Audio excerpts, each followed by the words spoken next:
Hello guys, Puri Jagannath direction లో వస్తున్న pan India చిత్రం ఫస్ట్ లుక్ అదేవిధంగా టైటిల్ రిలీజ్ చేయడం జరిగింది. హీరో పాత్ర ఏముండబోతుంది, పోస్టర్ లో చూశాక పోస్టర్ ఎలా ఉంది, హీరో ఎవరు అనేది క్లారిటీగా తెలుసుకునే ముందు కింద లైక్ బటన్ లగేసుకొని ఛానల్ సబ్స్క్రైబ్ చేసుకుని వీడియోలోకి ఎంటర్ అయిపోదాం. డైరెక్టర్ పూరి జగన్నాథ్ నుంచి వస్తున్న సినిమా టైటిల్ వచ్చేసి slum dog 33 temple road. Vijay Sethupathi హీరోగా నటిస్తున్నాడు.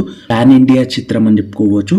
ఈ చిత్రంలో విజయ్ సేతుపతి గారి యాక్టింగ్ నెక్స్ట్ లెవెల్ గా ఉండబోతుందని పోస్టర్ చూశాక కనిపిస్తుంది.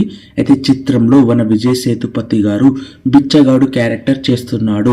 అదేవిధంగా పోస్టర్ లో కత్తి పట్టుకున్న సీన్ అయితే కనిపిస్తుంది. పూరి జగన్నాథ్ డైరెక్టర్ చాలా పెద్దగా ఏదో ప్లాన్ చేశారు. పాన్ ఇండియా స్థాయిగా ఈ సినిమా రిలీజ్ కాబోతుంది. Slum dog 33 temple road. మరి మీ అందరికి ఈ అప్డేట్ ఎలా అనిపించింది, టైటిల్ ఎలా ఉంది, మీ అందరికి ఒకసారి కామెంట్ కామెంట్ చేస్తూ మరి నా మాటలు మీ అందరికి ఎలా అనిపించాయి అనేది ఒకసారి కామెంట్ చేయండి. ఇక మన ఛానల్ సబ్స్క్రైబ్ చేసుకోండి, లైక్ చేసుకోండి, మరిన్ని అప్డేట్స్ చేసుకొని కేట్ చేయండి.